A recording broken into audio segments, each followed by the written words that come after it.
Makanya kenapa tadi Umi bilang, saya kalau debat dengan pendeta 10 menit nangis. Kemarin baru pendeta Oki.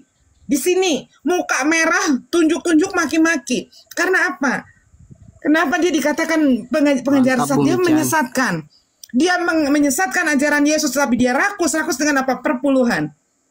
Coba cari di dalam terjemahan, di dalam PB Perjanjian Baru, adakah dalil tentang ma'asyar atau perpuluhan? Sampai diambil dari Taurat Musa. Sementara Taurat Musa yang namanya ma'asyar atau perpuluhan hanya diperuntukkan kepada imam-imam Lewi. Nah ini sekarang pendeta ini imam Lewi dari mana? Makanya kenapa pendeta tidak akan bertahan lama debat sama Michan, karena akan ngerasa dipermalukan, karena akan ngerasa dibongkar. Mereka akan malu dengan jemaat-jemaatnya. Karena Michan tahu masalah ma'asyar, masalah siapa yang menjadi penyesat kata Yesus. Jangan pelintir ajaran Yesus. Ayatnya Bu Michan. Ya kayak begitu gitu loh Pak. Kenapa di sini kita harusnya diskusi, ayo sepakat mencari kebenaran, bukan mencari pembenaran. Yang sudah benar apa yang menjadi tertulis di dalam Ibrani. Yesus sebagai manusia dia berdoa dengan ratap tangis, mohon diselamatkan dari kematian. Dan Allah di sana mengabulkan doa Yesus karena Yesus orang yang saleh, artinya Yesus diselamatkan dari kematian. Betul Mbak Michan. Bahkan kalau kita baca di dalam Kisah Para Rasul 25 ayat ke-19, ini hampir sama dengan Anisa 157. Dan mereka ada dalam keraguan-raguan dalam masalah agama mereka, dan seorang yang bernama Yesus yang dikatakan telah mati, sementara Paulus katakan dengan pasti dia hidup. Betul Pak Mbak Michan. Silakan kalau nggak percaya buka. Ya. Kisah Para Rasul 25 ayat 19. Silakan kalau tidak percaya. Mohon maaf Pak, saya bicara Bible sudah di luar kepala saya. Saya berani bertarung dengan pendeta manapun berbicara mengenai Bible. Saya berani bertarung dengan siapapun pendeta manapun berbicara tentang historical. Karena apa? Pendeta-pendeta inilah yang dikatakan oleh Yesus si pengajar-pengajar sesat dan guru-guru palsu. Mereka menyamarkan, bahkan mendistorsi ajaran Yesus, mengubah ajaran Yesus. Pada saat Yesus mengatakan di dalam Matius 10, 8 ayat ke-5.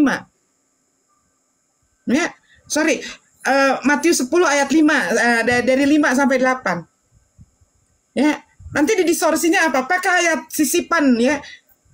Matius 10 ayat 5.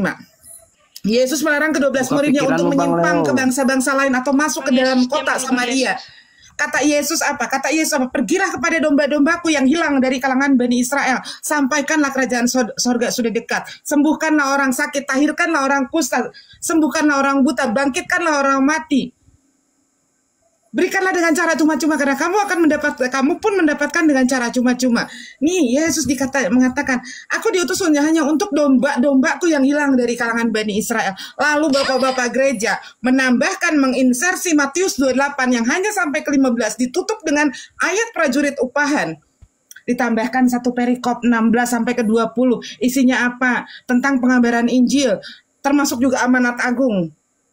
Ayat ke-18 Yesus malah bersaksi bahwa kepadaku telah diberikan kekuasaan di dunia dan di sorga. Padahal Yesus sendiri di dalam Yohanes 5 ayat 31, jika aku bersaksi tentang diriku sendiri maka kesaksianku tidaklah benar. Tapi di dalam insersi Matius 28 ayat 18, apa kata Yesus? Aku diberikan kekuasaan di dunia dan di sorga. Ini ayat insersi salah lagi. Sampaikan Pak Leo kepada bapak-bapak gereja. Pada saat akan menempelkan ayat insersi satu perikop Matius 28 dari 16 sampai dengan 20. Lihat-lihat dulu. Perikop atasnya ini tentang prajurit upahan. Kenapa di bawahnya jadi pengabaran Injil? Di mana Yesus memerintahkan mengabarkan Injil kepada seluruh bangsa-bangsa.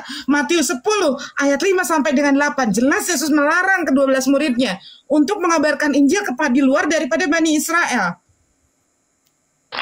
Allahu Akbar. Allahu Akbar. Bapak-bapak gereja kan udah pada mati, Bu. Lah ya sekarang kenapa ajarannya diteruskan? Doktrinnya kenapa diteruskan, Pak Leo? Jadi teman-teman Kristen ini pengikut Yesus atau pengikut bapak-bapak gereja? Yesus sendiri yang mengatakan, aku datang dengan nama Allah, tetapi kalian tidak menerimaku. Tetapi jika ada orang lain datang membawa namanya sendiri, siapa yang membawa namanya sendiri? Bapak-bapak gereja ini. Kamu benar. Ayo Pak. Ya, kasihan loh Pak. Kasihan korban doktrin Pak. Jadi saya mesti ngomong ke siapa, Bu? Kalau Bab- menurut Ibu, Bumi Chan. Pak Leo cukup mestinya dengar. saya ngomong ke siapa? Sebenarnya gini Pak Leo cukup dengar apa yang saya sampaikan. Pak Leo buka Bible tentang pengajaran-pengajaran Yesus. Saya rekomendasikan dua Saya perikop udah saja. dengar semua. Saya rekomendasikan Semua yang sebentar dikatakan Pak. Bible. Diam Sebentar, dulu Pak. Pak Leo, Saya biar dijelaskan nih sama lebih paham. Nanti saya karena Betul teman-teman Kristen itu. saya tahu teman-teman Kristen itu dilarang membaca Bible di luar bimbingan pendeta. Sementara si pendeta inilah si penyesatnya. Betul. Ya. Nah, Betul Pak Leo sekali. bagaimana? Bentar Bang Yesus. Bagaimana Bang Yesus? Bagaimana Pak Leo untuk tahu ajaran Kristus? Cukup dengarkan apa yang saya sampaikan, nanti Pak Leo buka. Saya rekomendasikan dua perikop aja dulu supaya Pak Leo bisa paham seperti saya. Saya rekomendasikan Iya, dulu iya. Yohanes 17. Baca baik-baik, renungkan baik-baik. Ini pengajaran Yesus yang semuanya merah ya. Baca Yohanes 17 sama Yohanes 5. Itu aja dulu, Pak. Ini perkataan Baik, Bu. Yesus semua. Kayak begitu. Ya kenapa Umi bisa menyampaikan? Karena Umi sudah mendalaminya, sudah mempelajarinya. Yang dipelajari apakah ini kekristenan? Bukan, ini pengajaran Nabi Isa alaihissalam. I Ya, love baik, you, Bu. Bumi Chan. Demi Allah Pak, demi Allah, saya selama di TikTok ini mungkin belum sampai 20 tahun. Yang langsung bersahadat dengan saya berapa? 37 orang dan mayoritas dari Katolik. Mohon maaf, mayoritas dari Katolik. Masya Allah, Bahkan Masya seorang frater yang namanya kemarin menggunakan Go With Me, sekarang dia alhamdulillah sudah bersahadat. Yang namanya Malvin, anak seorang petinggi gereja Katolik juga sudah bersahadat. Yang namanya Monplank, seorang YouTuber besar, dia Katolik juga, sekarang sudah bersahadat. Dan saya yang mensahadatkan mereka 37 orang Pak, mayoritas orang-orang Katolik. Masya Allah, Masya Allah. Karena apa? Pertama, perbedaan antara Katolik dengan Protestantan, ya. Orang-orang Katolik pertama apa? Santun. Protestan, Orang Katolik- Bu, Protestan. Protestantan, Pak. Karena mereka selalu menghujat. Beda dengan Katolik. Saya juga sering diskusi di DKC pada Mai Kasih Channel. Ini adalah orang-orang Katolik. Karena saya tahu orang-orang Katolik pertama santun. Mindset mereka tidak tertutup kayak orang-orang Protestantan. Orang-orang Katolik bahkan orang Protestantan sendiri kadang-kadang pakai akun palsu Katolik. Pada saat dia datang naik Betul itu. menghujat, saya bela Katolik, kamu ganti akun kamu, jangan kamu rusak nama Katolik di sini. Karena Katolik tidak seperti kalian. Saya membela Katolik Pak, karena kenapa? Orang-orang Katolik, romo-romo Katolik ini mereka pun berdiskusi dengan para ulama-ulama besar kami Islam, Pak. Mindset dari orang-orang Katolik sangat terbuka untuk Islam. Kan kita Iya, Protestan dikurangi lagi kan Alkitabnya. Begitu Pak Leo. Jadi mudah-mudahan gini Pak Leo menerima apa yang saya sampaikan, cukup mendengar apa yang saya sampaikan. Yang saya sampaikan adalah apa yang menjadi pengajaran Yesus dan nanti buktikan lewat Bible. Benar nggak yang saya sampaikan? Bahkan Pak Leo begini, selama saya berbicara di TikTok ini, orang Kristen tidak semua menghujat saya. Karena kalau orang Protestan udah jelas pasti akan dihujat, tapi masih banyak juga orang-orang yang masih menggunakan akal sehatnya. Mereka justru berterima kasih, makasih loh Michan. Ya. Saya orang yang jarang buka Bible, tapi Memang dengan mestinya jangan menghujat lah. Kalau kayak gitu orang menyampaikan aja apa yang dia mau sampaikan ya terserah lah. Kita kan nggak usah menghujat dia, nggak usah menghujat orang ya, jadi gini, kalau orang-orang yang masih menggunakan akal warasnya, mereka berterima kasih Pak. Makasih loh Michan. Selama ini saya juga jarang berterima kasih Bu dengan Ibu banyak apa. Tadi Ibu udah ngomong Yohanes koma ini itu nanti saya cari. Nah, cuman saya tadi ada pertanyaan yang akhirnya kita belum selesai gitu loh Bu. Maksud saya belum selesai tuh gini, kan waktu itu saya tanya dari pengetahuan Ibu terhadap Semoga orang Bang Leo Kristen, dibukakan pintu hidayah ya. apakah Ibu tahu bahwa kenapa Yesus itu dibunuh? Kan saya nanya seperti itu. Nah, habis itu kita ngobrol yang lain deh. Tapi Ibu tahu nggak sebabnya Yesus dibunuh itu? Iya, ini menurut versi Kristen karena dia dianggap versi Kristen ya, karena dia mengakui kalau dia Allah. Pada saat tua-tua Yahudi mengatakan, tapi kalau versi orang Yahudi dia dianggap melakukan hilul Hashim atau penghujatan terhadap Hashim karena dia dianggap menyamakan dirinya dengan Hashim, padahal bukan. Yesus tidak Hashim seperti itu itu. kan artinya Hashim- Allah juga Bu. Iya Maksudnya Allah. gimana? Jadi pada saat tua-tua Yahudi dan ahli Taurat itu mengatakan engkaukah Mesias, bukan Allah, sebetulnya anak Allah. Engkaukah Mesias anak Allah itu, dan Yesus mengatakan kalian telah mengatakannya akulah dia. Maka saat itu Yesus dirajam dan diserahkan ke pengadilan Sanhedrin.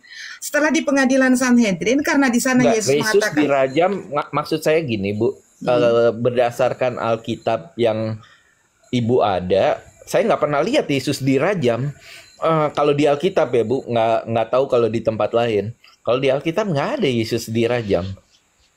Makanya dengar gini Pak, ya pada saat Yesus dianggap melakukan penghujatan terhadap Hasyim, ini aku udah datang lagi nih yang mau transaksi bentar.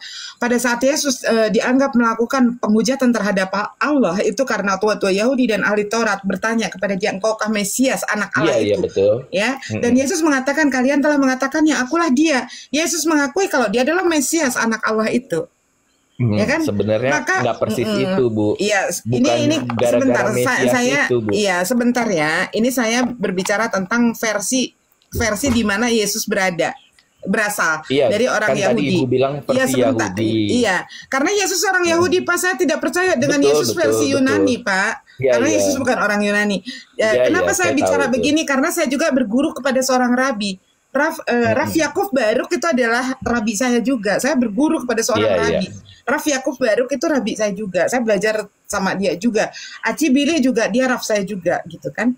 Jadi orang-orang Yahudi mengatakan demikian. Pada saat itulah baru tua-tua Yahudi dan ahli Taurat itu melempari Yesus, merajam itu melempari Yesus. Kemudian karena pada saat itu yang berkuasa itu adalah kekaisaran Romawi.